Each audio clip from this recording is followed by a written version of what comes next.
Hello again, everyone. This is American Idioms Part 75.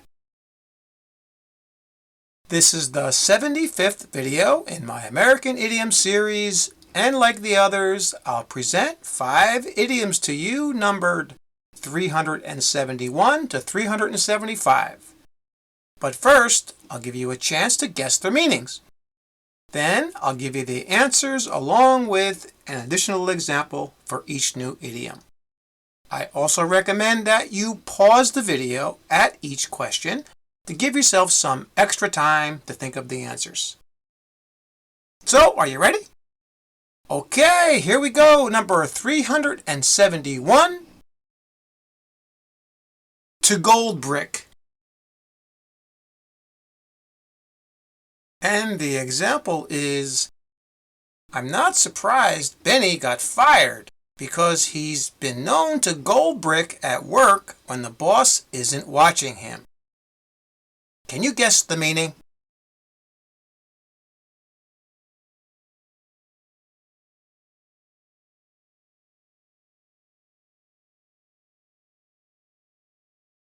And the answer here is B. To avoid or neglect one's work or duties. That's what you mean if you gold brick. Like in our example, Benny here, he was gold bricking at work, right? When the boss wasn't looking, he wasn't doing his work, all right? He was neglecting his work or avoiding his work, all right? He was gold bricking. That's what it means, okay? So Benny was what we call a gold bricker. Here's another example.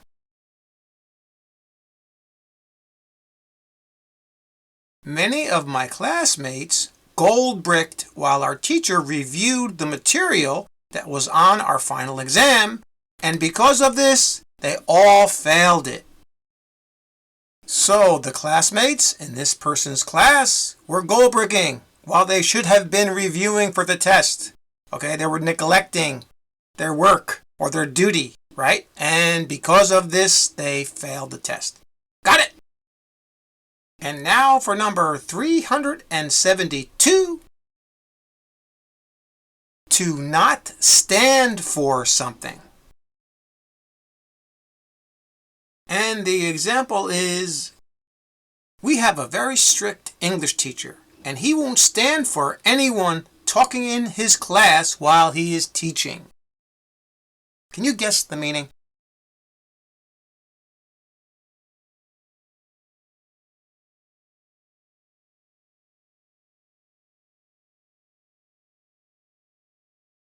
And the answer here is C. To not accept, tolerate, or permit something.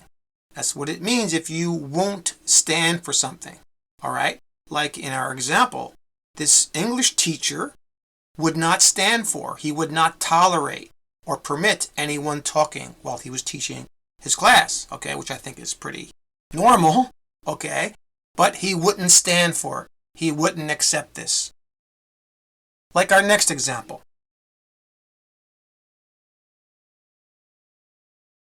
We went to a very expensive restaurant last night, and they made me wear a suit jacket if I wanted to eat there because they would not stand for anyone eating there wearing casual clothing.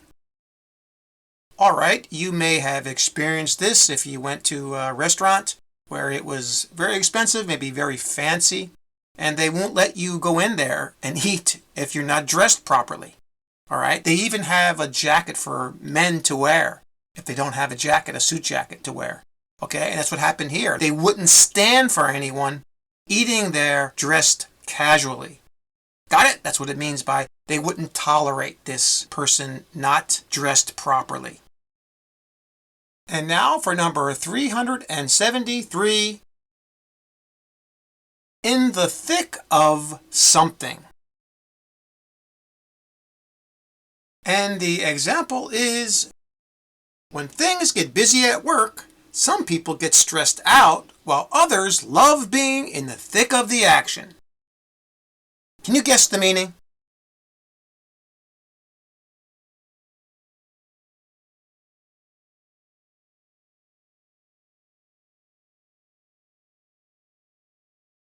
And the answer here is B. To be very involved or in the middle of something. And that's what it means if you're in the thick of something. In this case, in our example here, we're talking about how some people love to be in the action. Maybe they're working very, very hard in the restaurant when things get busy. So some people love being in the thick of this, right? While others don't. Okay? Like our next example.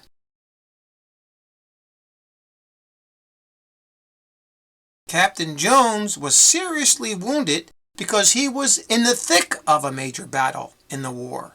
All right, so in this case, this captain was in the middle of this major battle. All right, he was involved, very involved, and he was wounded because of it. Okay, that's what it means if you're in the thick of something. And now for number 374. To shrug off something. And the example is, Jacob learned to shrug off the negative comments made by his critics about his artwork before he became a famous artist. Can you guess the meaning?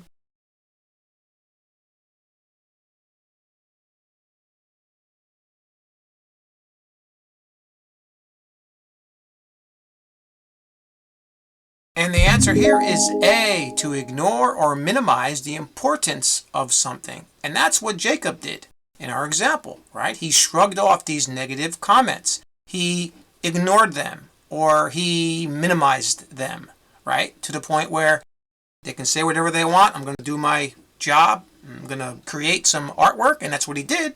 He became famous, right? So he was able to shrug off these negative comments. Like our next example.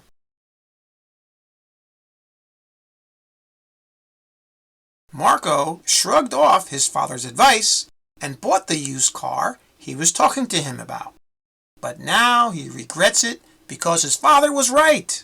Okay, so Marco here ignored the advice of his father.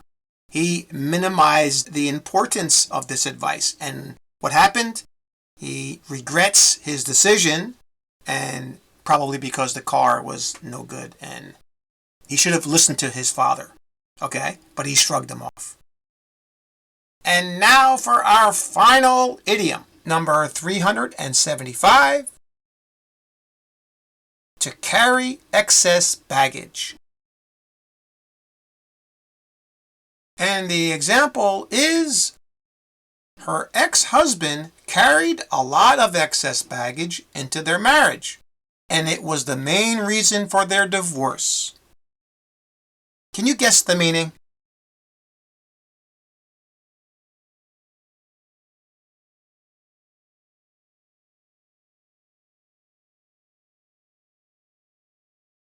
And the answer here is C, to have problems or events from one's past that still bothers them.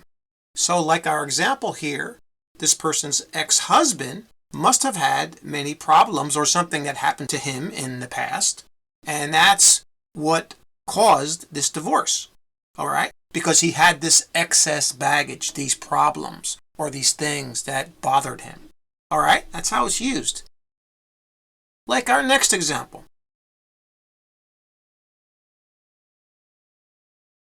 We all carry excess baggage as we go through our lives, but we must learn to deal with it in a rational way. All right, so this is advice, I guess. I think it's true too, right? We all have these problems or these things that happened to us in the past, and we have to deal with it, right? Or deal with them, okay? And this is what it means if we have this excess baggage. We need to deal with it in a rational way. Got it? That's all for this video. Thanks again for subscribing. We hit 20,000 subscribers. Thank you very, very much. And remember to support the channel, to like and share it. And please, don't be a goal breaker. Keep practicing. See you next time.